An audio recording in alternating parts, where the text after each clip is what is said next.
Good morning साथियों, आप सभी का स्वागत है दिशा कंपटीशन क्लासेस में एक बार फिर से। भारतीय दंड संहिता का अध्याय 10 मैं पिछले वीडियो में करा रहा था, जिसमें धारा 175 तक आप लोगों को कराया। उसके आगे अगर हम लोग देखते हैं जो इम्पॉर्टेंट धाराएं हैं इस चैप्टर से संबंधित, वो या इस अध्याय से संबंधित जो भी चीज़ें हैं वो लोग उनके बारे में हम लोग चर्चा करेंगे। इसकी धारा 177 कहती है मिथ्या इत्तला। धारा 177 में बताया गया है मिथ्या इत्तला या झूठी सूचना जिसको कहते हैं। इत्तला माने होता है सूचना देना, जो झूठी सूचना। जैसे एक व्यक्ति का मर्डर हो जाता है किसी रोड पर और उसने झूठी सूचना ये दे दी कि उस व्यक्ति का मर्डर नहीं हुआ है बल्कि एक्सीडेंट हो गया है।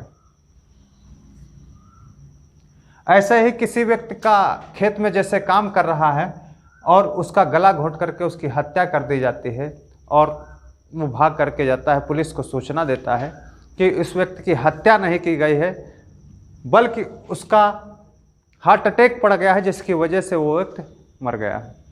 तो ये जो सूचना होती है इसको जो क्या बोलते हैं, झूठी सूचना बोलते हैं। ऐसी सूचना देने वाले व्यक्ति को 6 माह तक कैद दिया जा सकता है या 1000 रुपये जुर्माना या दोनों चीजें दी जा सकती हैं अगर कोई इस प्रकार की झूठी सूचना देता है। अगली अगर हम धारा देखें, इसके बाद में कौन सी महत्वपूर्ण धारा है उससे संबंधित चीजें देखते हैं। तो अगली धारा 181 है, 181, जिसमें झूठी शपथ लेना किससे संबंधित है? झूठी शपथ लेना। कोई व्यक्ति झूठ मूठ की शपथ ले लेता है, कहता है इस व्यक्ति ने चोरी नहीं की है, फला फला व्यक्ति ने चोरी नहीं की है या फला फला व्यक्ति ने लड़ाई नहीं की है। इससे संबंधित हम शपथ लेते हैं, प्रतिज्ञान करते हैं कि इस व्यक्ति ने लड़ाई नहीं की है। तो इसमें बताया गया है 181 में अगर कोई झूठी शपथ लेता है उससे संबंधित चीजें बताई गई हैं। फिर 182 में झूठी एफआईआर दर्ज करवाना।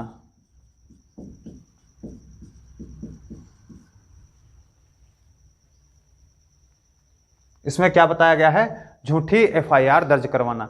जैसे कोई एक व्यक्ति है, वह अपनी मोटरसाइकिल को कबाड़ की दुकान पर बेच देता है, उसके बाद में जाता है और थाने पहुंच जाता है और बोलता है कि हमारी मोटरसाइकिल चोरी हो गई है, उसकी एफआईआर लिख लीजिएगा। और चोरी होने की क्या करता है? एफआईआर दर्ज करा देता है।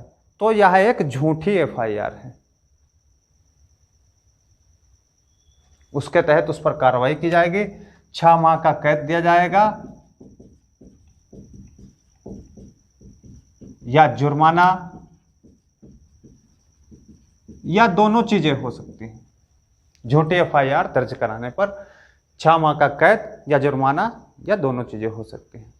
इसके बाद अगर हम धारा देखें तो धारा 183 क्या कहती है? धारा 183 लोक सेवक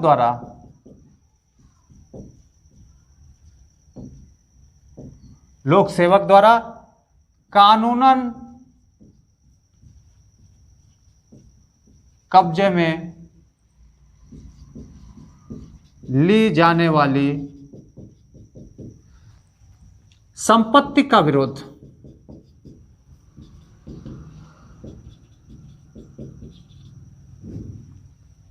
अगर कोई लोक सेवक है और किसी कानून के तहत किसी संपत्ति को अपने कब्जे में ले रहा है तो उसका विरोध करते हैं, तो इसी के तहत धारा 183 के तहत उसके ऊपर कार्रवाई होगी। जैसे किसी के घर की कुर्की हुई, धारा 83 के अंतर्गत कुर्की कर दी गई और वहां से जो संपत्ति ले जा रहे हैं उसका क्या कर रहे हैं? विरोध कर रहे हैं, जबकि वह संपत्ति कानूनन कब्जे में ली जाती है कुर्की के तहत और उसका घर वाले क्या कर रहे हैं? विरोध कर रहे हैं। या कोई लावारिस वस्तु है उसको ले जाने में विरोध कर रहे हैं, या घटना स्थल पर कोई चीज पाई जाती है, कोई गाड़ी मोटरसाइकिल, उसको थाने चौकी ले जाने में वहाँ के लोग विरोध कर रहे हैं, तो इसके 183 के तहत उन पर कार्रवाई की जाएगी। इसमें भी 6 माह तक कैद होती है या 1000 रुपये जुर्माना, या दोनों से दंडित किया जा सकता है।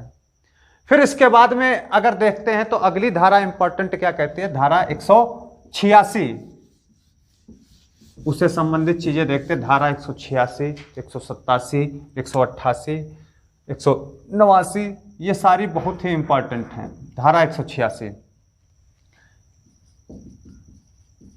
लोक सेवक की ड्यूटी में बाधा डालना। इसमें क्या बताया गया है, अगर कोई लोक सेवक की ड्यूटी में बाधा डाल रहा है, वह ड्यूटी कर रहा है, सम्मन लेकर के गया, वारंट लेकर के गया और उसमें बाधा कोई व्यक्ति डाल रहा है, तो फिर क्या होगा, उस पर कानूनन कार्रवाई की जाएगी और इसमें 3 माह तक का कैद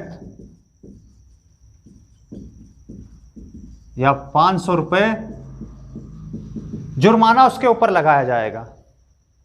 फिर धारा 187, धारा 187 कह रहा है, लोक सेवक की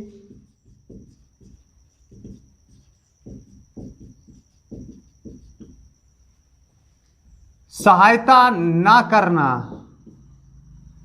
सहायता ना करना, जबकि सहायता देने के लिए विधि द्वारा आबद्ध। इस धारा में बताया गया है लोक सेवक की सहायता न करना, जबकि सहायता देने के लिए विधि द्वारा आबद्ध। एक मार्केट में एक चोर है, वह चोरी करके भाग रहा है और कोई लोक सेवक, कोई पुलिस वाला है, उसने कहा भैया इसको पकड़ने में मेरी मदद करो, इसको दौड़ाइए, इसको पकड़िएगा, और वहां पे लोग उसकी मदद नहीं कर रहे हैं, जबकि विधि द्वारा आबद्ध हैं मदद करने के लिए।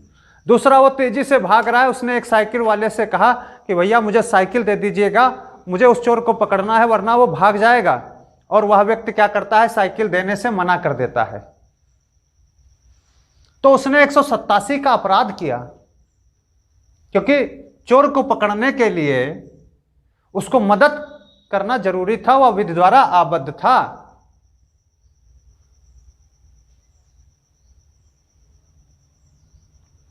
किसी के घर के सामने कोई एक्सीडेंट हो जाता है, पुलिस मदद मांगती है, तो आप विधि द्वारा आबद्ध हैं मदद करने के लिए, आप उससे बच नहीं सकते।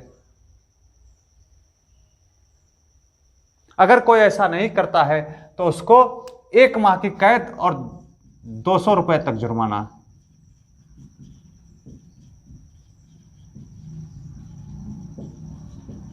क्या किया जाएगा, 1 माह की कैद दी जाएगी और 200 रुपए का जुर्माना दिया जाएगा, ये धारा 187 कहती है। फिर इसके बाद धारा 188 देखते हैं। लोक सेवक को क्षति करने की नहीं, एक मिनट, हाँ, धारा 188 कहती है लोक सेवक का विधिपूर्वक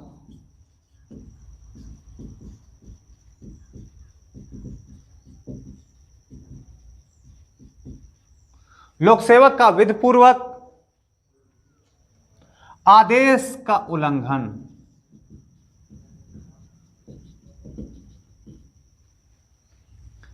बहुत ही इंपॉर्टेंट धारा। इसमें बताया गया है लोक सेवक का विधिपूर्वक आदेश का उल्लंघन। जैसे ठंड की शुरुआत हुई, डीसी साहब ने आर्डर दिया कि स्कूल 15 दिसंबर से 15 जनवरी तक बंद रहेंगे, लेकिन उसके बावजूद स्कूल वालों ने स्कूल को खोला, तब उन पर 188 के तहत उन पर कार्रवाई की जाएगी, क्योंकि उन्होंने लोक सेवक का आदेश का उल्लंघन किया है। वर्तमान में कोरोना पीरियड चल रहा है, स्कूल, कोचिंग विश्वविद्यालय सारे कुछ बंद किए गए हैं। अगर कोई इसका उल्लंघन करता है तो धारा 188 के तहत उन पर कार्रवाई की जाएगी। महामारी की वजह से लॉकडाउन लगा हुआ है, कोई बाहर घूम रहा है तो आदेश का उल्लंघन करता है तो उसके ऊपर 188 के तहत कार्रवाई की जाएगी। धारा 144 का उल्लंघन कोई अगर व्यक्ति करता है, कर्फ्यू लगा हुआ है, उसका कोई उल्लंघन करता है तो उनके ऊपर 188 के तहत कार्रवाई की जाएगी। इसमें क्या होता है, लोक सेवक का विधिपूर्वक आदेश का उल्लंघन।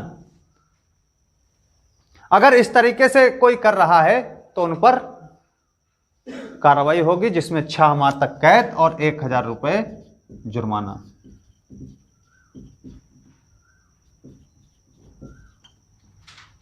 क्या होगा, 6 माह तक कैद दी जाएगी और 1000 रुपए का जुर्माना दिया जाएगा। अगली धारा इसकी देखते हैं, धारा 189। धारा 189 कहती है लोक सेवक को क्षति करने के लिए धमकी।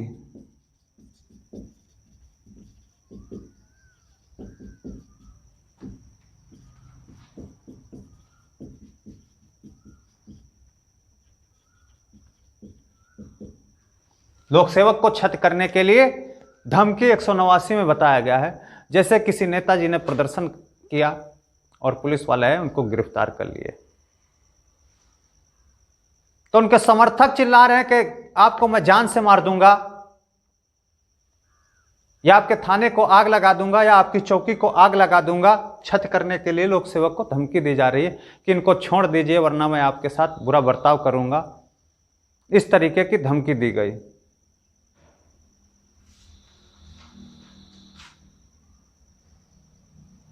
तो इसके तहत कार्रवाई की जाएगी। इसमें 2 वर्ष तक कैद है। कितनी बताई गई है भैया, 2 वर्ष तक की कैद इसके अंतर्गत बताई गई है। यह धारा 189।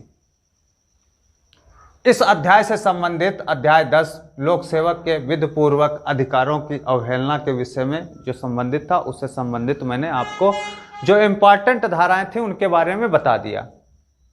अगर हम अगले अध्याय की बात करें तो अगला अध्याय 11 है, जिसमें मिथ्या सूचना देना से संबंधित है। उसके बारे में देखते हैं हम लोग क्या क्या चीजें उसमें इंपॉर्टेंट हैं। अध्याय 11 की बात करते हैं तो अध्याय 11 में सबसे पहले जान लेना है क्या अध्याय 11। इसमें मिथ्या सूचना देना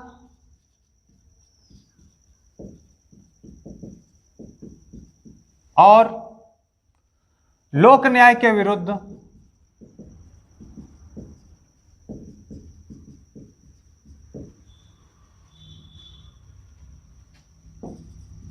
अपराध के विषय में,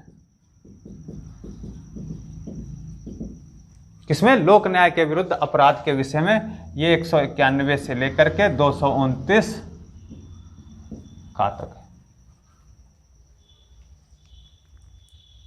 इसमें जितनी इंपॉर्टेंट धाराएं हैं वो चीजें मैं आपको बता देता हूं। जैसे 191 इसकी कहती है झूठी गवाही देना। इसमें परिभाषा बताया गया है इसकी। दूसरा 192 कहती है झूठी गवाही गढ़ना। ठीक, इसकी परिभाषा इसमें बताई गई है। और 193 इसकी कहती है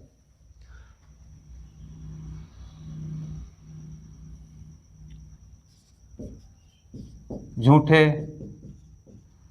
साक्ष्य के लिए दंड। ये झूठे साक्ष्य के लिए दंड, इसमें 7 वर्ष तक कैद हो सकती है। इसके आगे भैया मैं अगले वीडियो में आप लोगों को बताऊंगा। जितना अभी तक बताया गया है उसके बारे में आप लोग अच्छे से अध्ययन करिएगा। हमारी शुभकामनाएं हैं आने वाले एसआई पेपर में आपको ये बहुत अच्छे नंबर दिलाए और अच्छे अंकों से आप लोग उस परीक्षा को उत्तीर्ण करें। जय हिंद दोस्तों, जय दिशा तय दिशा, धन्यवाद।